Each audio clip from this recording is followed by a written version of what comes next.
You probably heard this piece.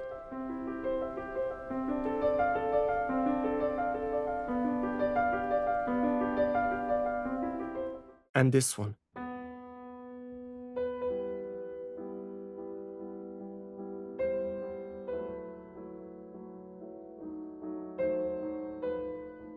And this one.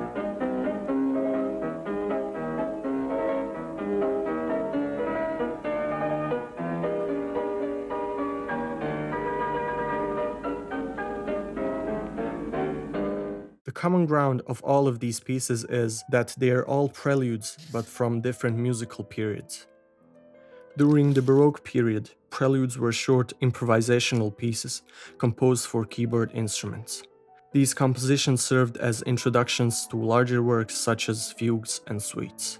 Their primary function was to allow performers a moment to warm up and prepare before transitioning into the main and more complex pieces. This practice not only helped musicians ready themselves, but also set the tonal and emotional stage for ensuing performance. Louis Couperin was the first composer to embrace the genre, which had earlier been utilized by organists to introduce church music and by lute players during the Renaissance. Preludes for keyboard instruments remained popular until the first half of 18th century, employed by numerous composers including François Couperin, Johann Sebastian Bach, Friedrich Händel, and Dietrich Buxtehude. The structure of preludes was more free compared to more rigid forms such as sonatas and rondos.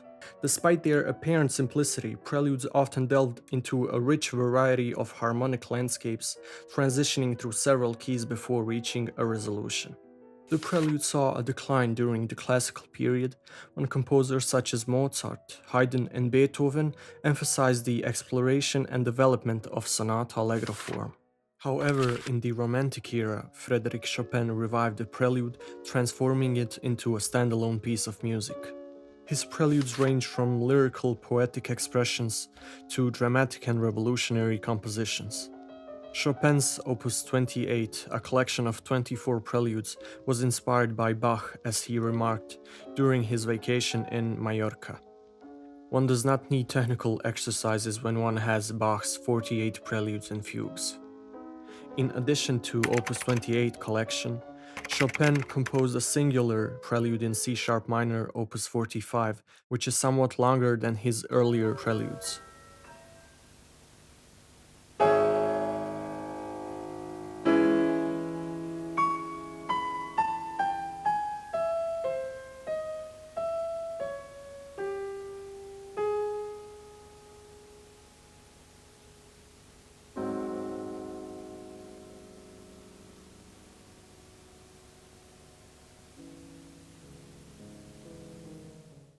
Thanks to Chopin, who inspired numerous eminent composers that came after him, the prelude saw a revival. Although many late 19th century composers wrote preludes following Chopin's influence, I will highlight just two which stood out the most. Sergei Rachmaninov, the eminent Russian composer, pianist, and conductor, composed 24 preludes for piano across three opus numbers, opus 3, 23, and 32. These preludes have gained immense popularity, with notable examples including those in G-sharp minor, C-sharp minor, and G-sharp minor. Rachmaninov became so associated with the prelude in C-sharp minor that audiences would often demand it during encores, earning him the nickname C-sharp. This frequent request led him to become tired of his own composition. Despite this, in one of his conversations, Rachmaninov revealed that his favorite prelude was Opus 32 number 10 in B minor. His classmate and good friend Alexander Scriabin is also closely associated with the prelude form, perhaps even more than any other composer. Scriabin composed around 90 preludes over his lifetime, using the form to express himself profoundly.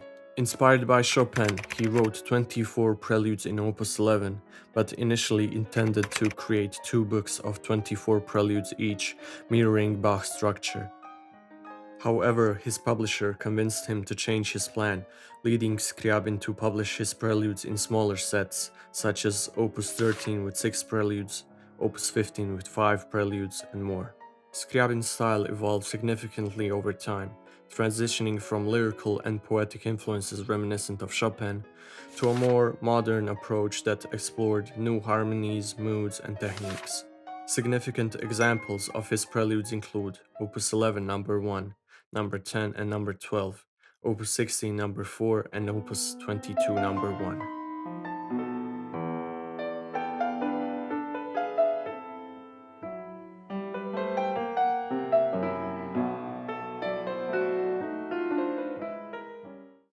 I cannot conclude the video without mentioning Impressionistic composers and their contributions to the prelude. One of the foremost figures is Claude Debussy, who composed two books of preludes for piano. These preludes are highly programmatic and technically demanding, evoking a wide range of moods, musical landscapes, and imagery tied to their respective programs. Especially close to my heart are Book 1 number 9 and Book 1 number 10, the latter known as The Submerged Cathedral. Debussy's most famous prelude, however, was not written for piano but for the orchestra.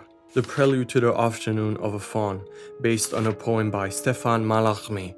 This composition, taken up 10 years later by the Russian ballet in 1912, sparked a major scandal. The music is highly impressionistic, painting-like with lush orchestration, harmonies and effects, capturing the dreamy and sensual essence of the poem. I encourage you to explore the programmatic elements behind the piece on your own. Next, we turn to Olivier Messiaen, a French composer of 20th century, whose 8 preludes for piano, composed in 1929, reveal a clear inspiration from Debussy's style. While Messiaen is not typically categorized as an impressionistic composer, his preludes exhibit a profound influence from Debussy's approach. They are notably more progressive and intricate in terms of harmony and textures, marking a significant transition towards his later, more complex works characterized by elaborate harmonies and rich musical colors. Messiaen, like Alexander Scriabin, who passed away 7 years after Messiaen's birth, experienced synesthesia. This condition influenced both composers' unique approaches to harmony and color in music, reflecting a deep fusion of sensory experiences in their compositions. The prelude form has provided composers with a significant platform for artistic expression throughout history. It allowed them the freedom to explore and develop their ideas freely, fostering creativity and innovation in music. While I focused on mentioning composers who especially intrigued me, it is important to mention other notable figures. Felix Blumenfeld, Dmitri Shostakovich, Dmitri Kabalevsky, Nikolai Kapustin, and more. If there's a particular prelude or any piece of music you would like me to analyze, please leave a comment below. Also, let me know your thoughts on the video and if you found it enjoyable. Thank you for watching, and until next time.